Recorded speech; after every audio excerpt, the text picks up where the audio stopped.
আসসালামু আলাইকুম। প্রিয় সাংবাদিক বৃন্দ, আসসালামু আলাইকুম।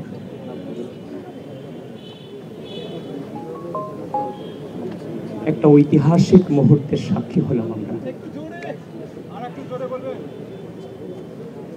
প্রিয় বন্ধুগণ, এই ঢাকা বিশ্ববিদ্যালয়ের অপরাজয় বাংলার পাদদেশে দাঁড়িয়ে জীবনের সকল সম্ভাবনাকে উপেক্ষা করে রাষ্ট্রের তোরে নিজেকে বিলিয়ে দিতে শিখিয়েছে যে অনুভূতি, সে অনুভূতির নাম বাংলাদেশ জাতীয়তাবাদী ছাত্রদল। 2016 সালে যখন বিশ্ববিদ্যালয়ে এসেছিলাম, যে রাজনৈতিক অপসংস্কৃতির সাক্ষী হয়েছি, সেখান থেকে পণ করেছিলাম আমি অত্যন্ত ক্ষুদ্র মানুষ।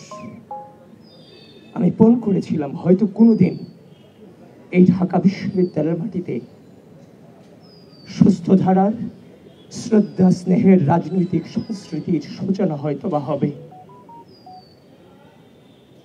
আমি আপনাদের সকলকে বলছি, এই পথকে বেছে নিতে গিয়ে আমার নিজের পরিবারের সাথেও আমার 1 বছরের কোনো সম্পর্ক ছিল না। আমাদের জীবন থেকে জীবনের সামাজিক, রাজনৈতিক, অর্থনৈতিক, সাংস্কৃতিক, পারিবারিক সকল জীবনকে আমাদের থেকে কেড়ে নেওয়া হয়েছিল, কিন্তু আপোষ করিনি। একটাই মনোবল ছিল, একদিন আমরা জিতবো।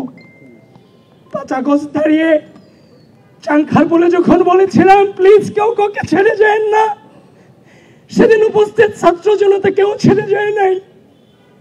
বাচ্চা বাচ্চা ছেলেরা রক্ত দিয়ে এই অঙ্গীকার ধরে রেখেছিল। আজকে তাদের এই রক্তের বিনিময়ে অপরাজয় বাংলার পাদদেশে দাঁড়িয়ে একটি গণতান্ত্রিক বাংলাদেশ বিনির্মাণের সূচনা শুরু হয়েছে।